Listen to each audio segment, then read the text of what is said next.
Hi guys, well I'm in my car waiting to go into CVS here behind me to pick up some errands, because we're going on a cruise in just a few days, so there's some things that need to be finished up.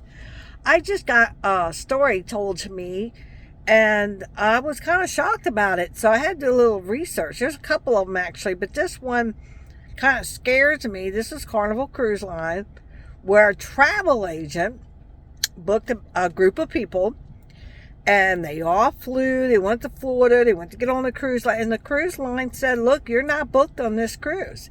And they're like, yes, we are. Well, I don't know how they would not know they were not booked because even though, say, I booked you, you still get an email. And you get a confirmation of that email that you were booked. Plus, then you can go onto their page and you can use that booking number to follow your cruise to purchase everything, and you would know. And thing now, they did say you can make your payments, but I've known people to still make their payments and use me.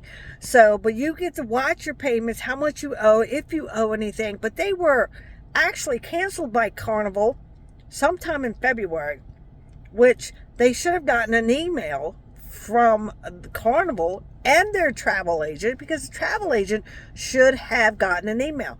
But the gall of it was the travel agent was going on this cruise. She had a bunch of other groups going, and she passed them, and she goes, let's see what I can find out, and she got on the cruise ship.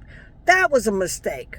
That was a mistake. She should never got on that cruise. She should have stayed there with those people, helped them out, work on their dilemma, because that's just wrong. Her going, oh, I'll do it, don't go anywhere, just get on the ship and leave them. And that's basically, in my book, what she did.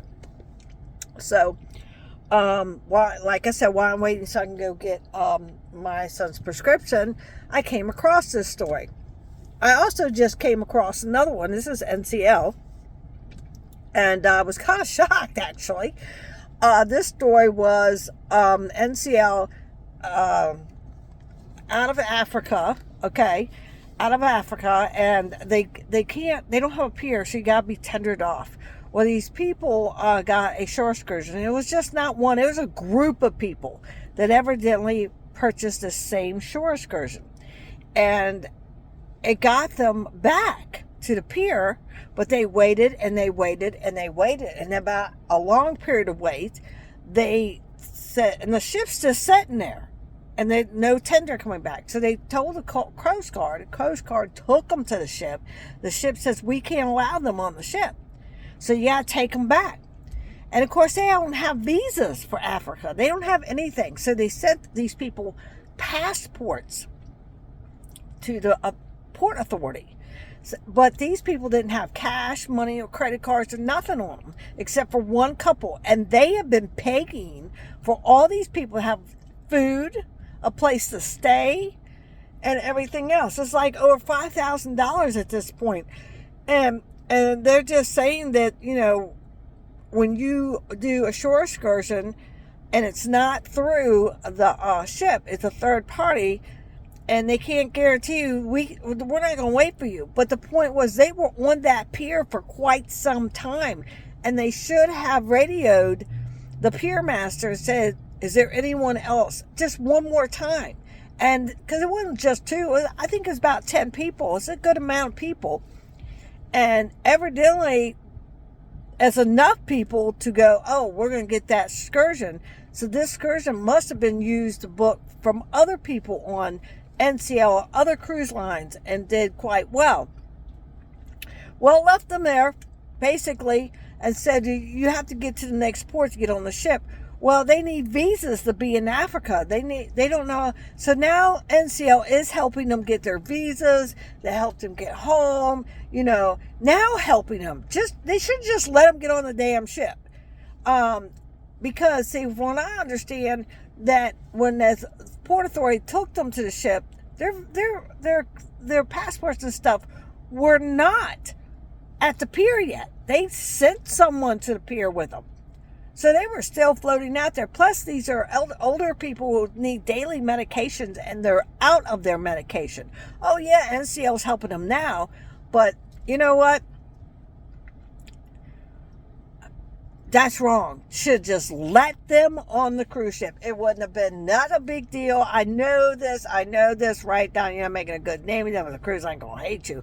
Well, I give good and I give bad, and I do produce news every now and then. Stories that I've heard, I try to confirm them. But when I do confirm them and they're like this, I get mad. Okay? Just like what happened with the lady and her mother, because the person that she called didn't listen to her. So, and this travel agent, she didn't do her job. I love to know this woman's name. All she was doing was focusing on everybody else. She didn't check her email. She did not call her customers. She didn't make sure everything was paid up in full. That's her job. Say, oh, they're not paid up in full. We need to get another payment from them. She should have had a credit card on file for these people. So when the time comes to make another payment, she automatically makes the payment for her. I know, I'm a travel agent. So what happened? Why did they get canceled? I know I'm going back and forth. But these two stories are pretty upsetting to me. But if you want to hear about more cruise news and what's happening in any kind of travel, please like, subscribe, and check out that notification bell. See you at the next video.